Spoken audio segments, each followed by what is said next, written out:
40-45 കഴിഞ്ഞ പുരുഷന്മാർ കൂടുതലായിട്ടും ഒപ്പിയിലേക്ക് വരുന്നത് മൂത്രസംബന്ധമായ ബുദ്ധിമുട്ടുകൾ കാരണമാണ്.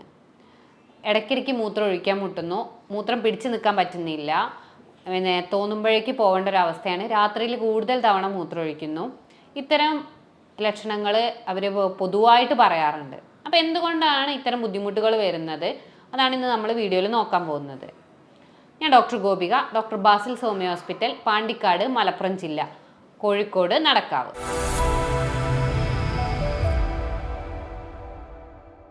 എന്താണ് പ്രോസ്റ്റേറ്റ് ഗ്രന്ഥിയിൽ വരുന്ന വീക്കം? എല്ലാവർക്കും അറിയാം, ബിനൈൻ പ്രോസ്റ്റേറ്റ് ഹൈപ്പർട്രോഫി. ഇതൊക്കെ എല്ലാവരും പഠിച്ചു വെച്ചിട്ടുണ്ടാവും. കാരണം സ്കാനിങ് റിപ്പോർട്ട് അവനവൻ തന്നെ ഇവാലുവേറ്റ് ചെയ്തതിന് ശേഷമാണ് എല്ലാവരും ഡോക്ടറെ അടുത്ത് എത്തുന്നത്. അപ്പോൾ എല്ലാവരും ഇത് കാണുന്നതാണ്, പ്രോസ്റ്റേറ്റിന് വീക്കുണ്ട്, പേഷ്യൻസ് തന്നെ ഇങ്ങോട്ട് വന്ന് പറയാറുണ്ട്. അപ്പോൾ ഇതെന്താണ് നമുക്ക് നോക്കാം. നമ്മുടെ ശരീരത്തിൽ നോർമലി ഉള്ള ഒരു അവയവമാണ് പ്രോസ്റ്റേറ്റ്. ഒരു തക്കാളിയുടെ വലുപ്പത്തിലുള്ള അവയവമാണ്. അത് പുരുഷന്മാരിലാണ് കാണുന്നത്. അത് നമ്മൾ മൂത്രനാളി അതിൻ്റെ ഉള്ളിലൂടെയാണ് പുറത്തേക്ക് വരുന്നത്. ഇപ്പോൾ ഒരു ഓറഞ്ച് അല്ലെങ്കിൽ തക്കാളിക്ക് ഉള്ളിലൂടെ ഒരു സ്ട്രോ കടത്തിയാൽ എന്താവും അവസ്ഥ? ഈ ഒരു അവസ്ഥയിലാണ്. ജനനം മുതൽ അതുപോലെ പ്രായപൂർത്തി ആവുന്നത് വരെ ഇതിന് വളർച്ച വരുന്നുണ്ട്, അത് ഗ്രോത്ത് നടന്നുകൊണ്ടിരിക്കുന്നുണ്ട്. പക്ഷെ അത് കഴിഞ്ഞു കഴിഞ്ഞാൽ, പ്രായപൂർത്തി കഴിഞ്ഞു കഴിഞ്ഞാൽ ഇത് ഗ്രോത്ത് ഒന്നും സംഭവിക്കുന്നില്ല.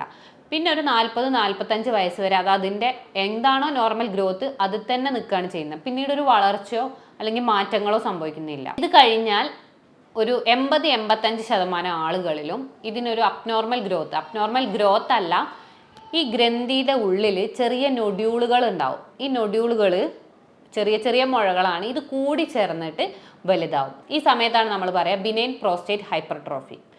അപ്പോൾ ഇത് കാരണം എല്ലാ ആളുകളിലും ബുദ്ധിമുട്ടുണ്ടായിക്കൊള്ളണമെന്നില്ല. ചിലർ എന്തെങ്കിലും ബുദ്ധിമുട്ടുകൾ, ഫാറ്റ് ലിവറോ അല്ലെങ്കിൽ കിഡ്നി സ്റ്റോണൊക്കെ കാരണം സ്കാനിങ് എടുക്കുന്ന സമയത്താണ് ഈ ബിനൈൻ പ്രോസ്റ്റേറ്റ് ഹൈപ്പർട്രോഫി കാണാം.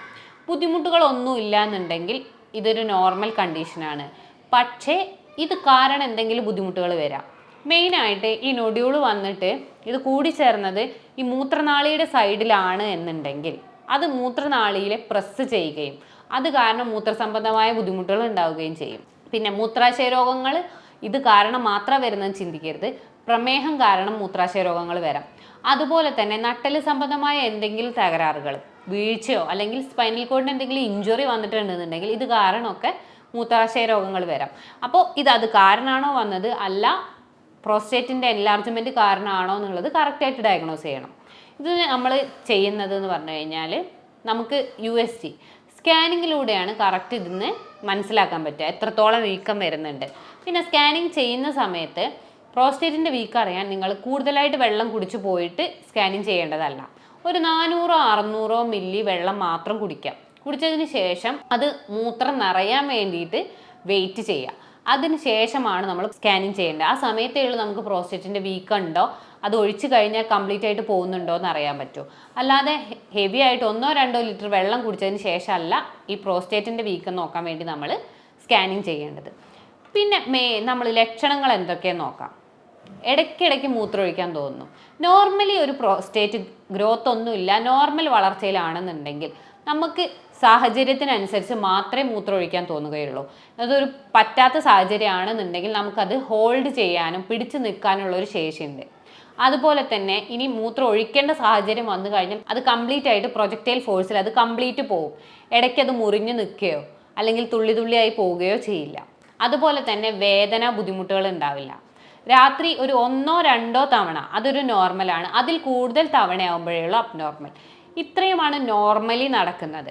ഇതിൽ നിന്ന് എന്തെങ്കിലും തരത്തിലുള്ള വേരിയേഷൻ, ഇപ്പോൾ നമ്മൾ ജസ്റ്റ് മൂത്രം ഒഴിച്ചു വന്നു ഉടനെ തന്നെ വീണ്ടും മൂത്രം ഒഴിക്കാനുള്ളൊരു ടെൻഡൻസി വരാം. അത് പിടിച്ചു നിൽക്കാൻ പറ്റാത്ത അവസ്ഥ, പിടിച്ചു നിന്ന് കഴിഞ്ഞാൽ വേദന അല്ലെങ്കിൽ അത് തുള്ളിയായി പോകുന്നു. മൂത്രം ഒഴിക്കാൻ ചെന്ന് കഴിഞ്ഞാൽ അത് കംപ്ലീറ്റ് ആയിട്ട് പോവാത്ത അവസ്ഥ, പോകുന്നത് ജസ്റ്റ് ഒരു ഫോഴ്സ് പോവും, പിന്നെ കുറച്ച് പോവാതിരിക്കുക, പിന്നെ തുള്ളിയായിട്ട് പോവുക, അതിൻ്റെ അറ്റത്ത് നീറലുണ്ടാവുക. അതുപോലെ തന്നെ അല്ലെങ്കിൽ ഫോഴ്സ് തുടങ്ങുന്ന സമയത്ത് തന്നെ തുള്ളിയായിട്ട് തുടങ്ങിയിട്ട് കുറച്ച് മാത്രം പോവുകയും പിന്നീട് ഒരു 5 മിനിറ്റ് കഴിഞ്ഞാൽ വീണ്ടും ഒഴിക്കാൻ തോന്നുകയും ചെയ്യുക. രാത്രി ഫസ്റ്റായിട്ട് മെയിൻലി പേഷ്യൻസ് ആദ്യമായിട്ട് പറയുന്ന സിംറ്റം എന്ന് പറയുന്നത് രാത്രി കുറേ തവണ എണീക്കേണ്ടി വരുന്നു എന്നുള്ളതാണ്. 5-6 തവണ മൂത്രമൊഴിക്കാൻ പോകേണ്ട ഒരവസ്ഥ.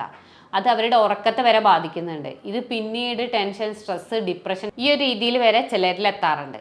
അപ്പോൾ കറക്റ്റായിട്ട് നോക്കിയതിന് ശേഷം മാത്രം ട്രീറ്റ്മെൻറ്റ് എടുക്കുക. ഇത്രയും ബുദ്ധിമുട്ടുകളാണ് പ്രോസ്റ്റേറ്റിന് വീക്കം വന്നു കഴിഞ്ഞാൽ ഉണ്ടാവാറ്. അപ്പോൾ ഇത് തീരെ പിടിച്ചു നിൽക്കാൻ പറ്റുന്നില്ല എന്നുള്ളവർ കറക്റ്റായിട്ട് ട്രീറ്റ്മെൻറ്റ് എടുക്കുക, സ്കാനിങ് എടുക്കുക, ബ്ലഡ് റിപ്പോർട്ടുകൾ നിർബന്ധമാണ്. അതുപോലെ തന്നെ യൂറിൻ എക്സാമിനേഷനും കൂടെ നമ്മൾ ഇതിൽ കറക്റ്റായിട്ട് നോക്കാറുണ്ട്. കാരണം അതിലെന്തെങ്കിലും പഴുപ്പ് ബുദ്ധിമുട്ടുകൾ കാരണമാണോ എന്താണെന്നുള്ളതും കൂടെ ശ്രദ്ധിക്കണം. പിന്നെ ബ്ലഡൊക്കെ വരുന്ന സമയത്ത് ശ്രദ്ധിക്കുക, ചിലപ്പോൾ കിഡ്നി സ്റ്റോണ് അല്ലെങ്കിൽ എന്തെങ്കിലും തരത്തിലുള്ളിൽ മുറിവുകളൊക്കെ വന്നതിന് ശേഷം മാത്രമേ ഉള്ളൂ ഈ ബ്ലഡൊക്കെ വരാനുള്ള ഒരു ചാൻസ് ഉള്ളൂ. പിന്നെ നമുക്ക് കറക്റ്റായിട്ട് ഇതിൻ്റെ ഫ്ലോയും അതുപോലെ ഇനി അതിൻ്റെ ഫ്ലോയ്ക്ക് എന്തെങ്കിലും വ്യത്യാസം വന്നിട്ടുണ്ടോ എന്ന് അറിയണമെന്നുണ്ടെങ്കിൽ യൂറോഫ്ലോമെട്രി ചെയ്ത് കഴിഞ്ഞാൽ കറക്റ്റ് ഒരു ദിവസത്തെ ഒരു 24 മണിക്കൂറിൽ എത്രത്തോളം മൂത്രം പോകുന്നുണ്ട്, എത്രത്തോളം വെള്ളം മൂത്രസഞ്ചിയിൽ എത്തുന്നുണ്ട്, അത് കറക്റ്റ് നമുക്ക് കിട്ടും. അതുപോലെ തന്നെ എന്തെങ്കിലും നെർവ് ചേഞ്ചസ് വന്നു കഴിഞ്ഞാലും ഈ മൂത്രത്തിന് ബുദ്ധിമുട്ടുകൾ ഉണ്ടാവാറുണ്ട്. കാരണം നമ്മുടെ നോർമൽ റിതം എന്ന് പറയുന്നത് മൂത്രം ഒഴിക്കാൻ ടെൻഡൻസി ഉണ്ടായി കഴിഞ്ഞാൽ മൂത്രസഞ്ചിയിൽ നിന്നും ഇമ്പൾസ് ബ്രെയിനിലേക്ക് പോവുകയും നമുക്ക് മൂത്രം ഒഴിക്കാനുള്ള ഒരു ടെൻഡൻസി ഉണ്ടാവുകയും ചെയ്യുന്നുണ്ട്. ഈ രീതിയിലുള്ള പ്രവർത്തനത്തിന് എന്തെങ്കിലും ക്ഷതമേറ്റ് കഴിഞ്ഞാലും ബുദ്ധിമുട്ടുകൾ ഉണ്ടാവും. ഇത് ഉറക്കത്തെ ബാധിക്കാറുണ്ടെന്ന് ഞാൻ ഓൾറെഡി പറഞ്ഞു. അപ്പോൾ ഇത്രയും കാര്യങ്ങളാണ് ഒരു പ്രോസ്റ്റേറ്റ് വീക്കം വന്ന ഒരാളിൽ മെയിനായിട്ട് കാണാറ്.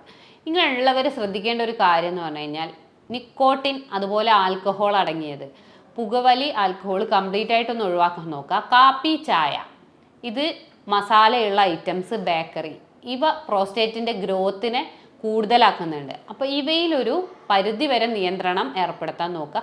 മാക്സിമം ഒഴിവാക്കാൻ പറ്റുന്നുണ്ടെങ്കിൽ അതാണ് ഏറ്റവും നല്ലത്. പിന്നെ ചെറിയ രീതിയിലുള്ള എക്സസൈസുകൾ ചെയ്യുക. അപ്പോൾ പ്രോസ്റ്റേറ്റിൻ്റെ വീക്കത്തിനായാലും എക്സസൈസുകൾ നിങ്ങൾ ഡെയിലി വീഡിയോസ് കാണുന്നതാണ്. അപ്പോൾ ആ രീതിയിലുള്ള എക്സസൈസ് ചെയ്യാൻ ശ്രദ്ധിക്കുക. അതിൻ്റെ ഒപ്പം മരുന്നും കൂടെ കഴിക്കുന്ന സമയത്ത് നമുക്ക് നല്ല രീതിയിലുള്ള റിസൾട്ട് കിട്ടാറുണ്ട്. ഹോമിയോപ്പതിയിൽ നമ്മൾ ലക്ഷണങ്ങൾക്കനുസരിച്ചാണ് ട്രീറ്റ്മെൻറ്റ് കൊടുക്കുക. അപ്പോൾ ഇതിൻ്റെ ഗ്രോത്ത് അല്ലെങ്കിൽ പ്രോസ്റ്റേറ്റിൻ്റെ വീക്കം ഈ നൊഡ്യൂളിൻ്റെ സൈസ് കുറയ്ക്കാനും അതുപോലെ തന്നെ ലക്ഷണങ്ങൾ കുറയ്ക്കാനുള്ള മെഡിസിൻസാണ് തരിക. അപ്പോൾ നമുക്കൊരു 3 മുതൽ 6 മാസത്തിൻ്റെ ഉള്ളിൽ തന്നെ അതിൻ്റെ കംപ്ലീറ്റ് മാറ്റം കിട്ടാറുണ്ട്. പിന്നെ ഒരു പരിധി കഴിഞ്ഞ് നമ്മൾ ശ്രദ്ധിക്കാതെ അതിലും അപ്പുറം പോയിട്ടുണ്ടെങ്കിൽ മാത്രമാണ് നമ്മളൊരു സർജറിക്ക് റെഫർ ചെയ്യുക. അപ്പോൾ ഇതുമായി ബന്ധപ്പെട്ട് നിങ്ങൾക്ക് എന്തെങ്കിലും ബുദ്ധിമുട്ടുണ്ടെന്നുണ്ടെങ്കിൽ നിങ്ങൾക്ക് എന്നെ കോൺടാക്റ്റ് ചെയ്യാവുന്നതാണ്. ഞാൻ doctor Gopika, doctor Basil homeo hospital, Pandikkad, Malappuram ജില്ല, കോഴിക്കോട്, നടക്കാവ്.